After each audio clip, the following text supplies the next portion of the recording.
हरियाणा के कुरुक्षेत्र में नए आपराधिक कानूनों पर राज्य स्तरीय प्रदर्शनी का आयोजन किया गया। इसका उद्घाटन केंद्रीय गृह और सहकारिता मंत्री अमित शाह ने किया। यह प्रदर्शनी 5 दिनों तक चलेगी ताकि वकील, छात्र, माता पिता और आम लोग आकर इसको देख सके।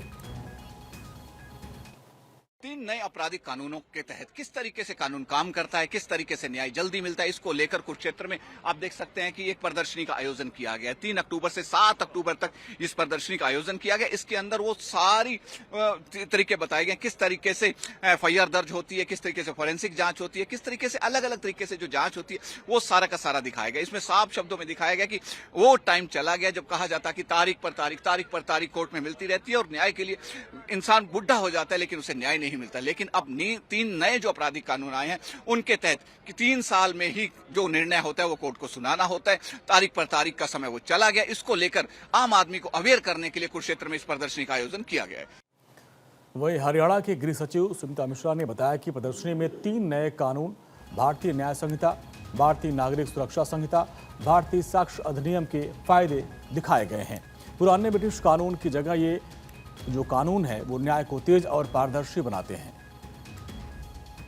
कुरुक्षेत्र में एक प्रदर्शनी का आयोजन किया गया। प्रदर्शनी में दर्शाया गया कि किस तरीके से जो 3 नए कानून हैं उनसे न्याय मिलना बहुत जल्दी हो गया है। इस बारे में बातचीत करने के लिए हमारे साथ एक गृह सचिव सुमिता मिश्रा जी आई, उनसे बातचीत करते हैं। सुमिता जी, जिस तरीके से आज अमित शाह ने भी अवलोकन किया है 3 नए कानूनों को लेकर एक ये प्रदर्शनी लगाएगी, क्या कुछ है इसमें खास?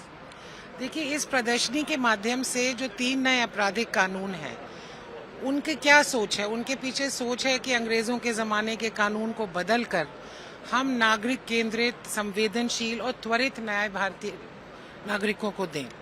तो इसमें एक पूरे मंच पे हमने दिखाया है कि कैसे एक क्राइम कमिट होता है, वो डायल 112 पे फोन किया जाता है, फिर क्या क्या कदम होते हैं, पुलिस आती है, मौके पे ही वीडियोग्राफी होती है, फॉरेंसिक्स होती हैं, फिर कैसे उसका परीक्षण होता है, 60 दिन के अंदर चालान पेश किया जाता है कोर्ट में, और कोर्ट में भी तारीख पर तारीख ना देकर त्वरित न्याय सुनिश्चित किया जाता है। इस पूरी प्रक्रिया को दर्शाया गया है बहुत ही आसान भाषा में, जैसे आम आदमी को भी पता चले कि नए कानूनों में उनके लिए क्या है। देखिए, जिस तरीके आपने कहा कि आम आदमी को पता लगे कि नए कानूनों में उनके लिए क्या है, अक्सर देखा जाता है कि जब भी कोई दुर्घटना होती है उसके बाद एफएसएल में ज्यादा टाइम लगता है। एफएसएल के लिए कहा जाता है कि एम्प्लॉइज कम होते हैं, एफएसएल में बहुत फॉरेंसिक जांच में समय लगता है, तो उसको डेवलप करने के लिए क्या कुछ खास किया गया? इनफैक्ट पिछले 1 साल में जब से नए कानून आए हैं हमने एफएसएल की जो मैन पावर है वो 110% बढ़ाई है। 448 से आज हम लगभग 1000 की कैपेसिटी है हमारे फॉरेंसिक लैब्स में। साथ ही सरकार ने 101 करोड़ रुपए हमने इक्विपमेंट पर, मोबाइल वैन्स पर, नई तकनीक के टेस्टिंग इक्विपमेंट पर खर्च किया है। तो फॉरेंसिक में जहां पहले महीनों लग जाते थे अब 2 से 3 हफ्तों में रिपोर्ट आ जाती है। देखिए, अक्सर कहा जाता है कि आप जिस डिपार्टमेंट में रहती है उस डिपार्टमेंट की नब्ज को पकड़ती हैं और अक्सर कुछ न कुछ नया करने का प्रयास करती है, जैसा यहाँ भी आपने किया। अब इसमें और क्या कुछ करने वाली है? देखिए, ये तो शुरुआत है, क्योंकि जो सारी जो विजन है प्रधानमंत्री जी की और केंद्रीय गृह मंत्री जी की, वो ये है कि हम डिजिटल फॉर्मेट पे पूरे न्याय प्रणाली को ले जाएं।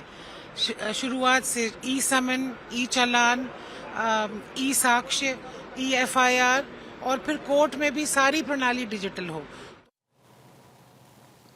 हरियाणा में ऑनलाइन एफआईआर से लेकर ई साक्ष्य सब कुछ ऑनलाइन करके इस तरीके से हरियाणा पुलिस ने एक नया इतिहास रच दिया है।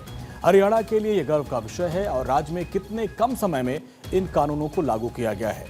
प्रदर्शनी में 10 स्टॉल लगे हैं जिसमें police station, postmortem room, court, forensic lab, jail जैसे विभागों की झलक दिखाई गई है। व्याख्यान, पैनल चर्चा और इंटरैक्टिव सेशन से लोग समझेंगे कि कैसे ये कानून तारीख पर तारीख खत्म कर 3 साल में सुप्रीम कोर्ट तय न्याय दिलाएंगे। तकनीक का इस्तेमाल बढ़ेगा, पीड़ितों को प्राथमिकता दी जाएगी। नारा है सुरक्षित समाज, विकसित भारत। ये बदलाव देश की न्याय व्यवस्था को मजबूत करेंगे। आपराधिक कानूनों को लेकर किस तरीके से लोगों को जल्दी न्याय मिलेगा, उसको दिखाने के लिए कुरुक्षेत्र में एक प्रदर्शनी का आयोजन किया गया। सबसे पहले आप देखेंगे कि अगर कोई भी घटना दुर्घटना होती है तो पुलिस नियंत्रण कक्ष, ये पुलिस नियंत्रण कक्ष डायल 112 बनाया गया। सबसे पहले यहाँ सूचना आती है। यहाँ पर सूचना आने के बाद ये आगे अपने पीसीआर वैन को निर्देश देते हैं कि पीसीआर वैन जो है वो आगे जाकर घटनास्थल तक पहुंचे और देखे कि वाकई में घटना दुर्घटना क्या है।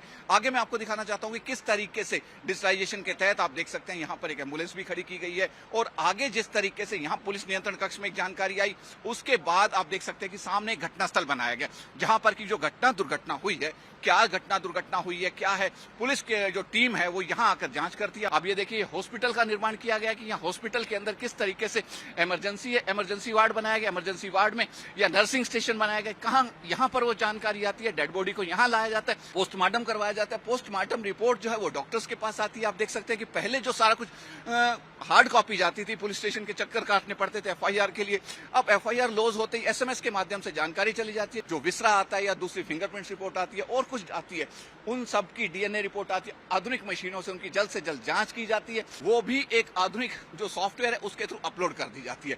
अपलोड करने के बाद जैसे ही एफएसएल रिपोर्ट अपलोड होती है वो तुरंत आईओ को बताते भी हैं कि एफएसएल रिपोर्ट अपलोड कर दी गई है। उसके बाद आईओ आगे कोर्ट में जानकारी देता है। जर्नलिस्ट विकास पंत के साथ डॉक्टर थानेश्वर शर्मा, कुरुक्षेत्र।